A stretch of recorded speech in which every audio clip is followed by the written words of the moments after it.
Hey everyone, I just wanted to share with you the easiest way that I have found to thread a needle. I'm going to trim the edge of this because it's a little bit frayed and that will make it difficult to get this to work. So you want a nice crisp edge on your thread, and then put the thread down between your fingers like that. So there's almost just a tiny little tail poking through between your fingers. And then take your needle and put the eye right over that little tail.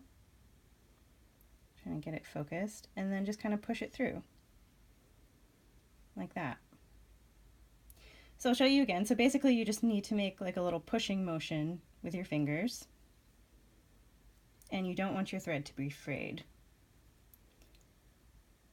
So take your tail, your thread tail, tuck it down between your fingers so it's almost not even showing, but a little bit is, so you can find where to put the eye of the needle right over that, and then just kind of, oh, see I'm starting to get a little frayed.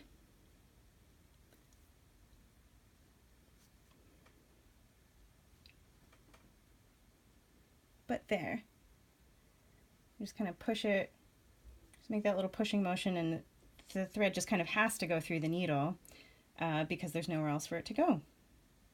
So this is the easiest way that I've found to thread a needle. It works most of the time. Like I said, if you have a frayed edge to your thread, that can cause some problems. But it works great for most hand sewing, embroidery, needlepoint. I used to do beadwork and bead embroidery, and those have really thin little needles because they need to go through seed beads. And I found that it was, almost impossible to thread them, and I picked up this tip for threading those needles. So if you do bead embroidery or regular embroidery or even hand sewing, this is really helpful.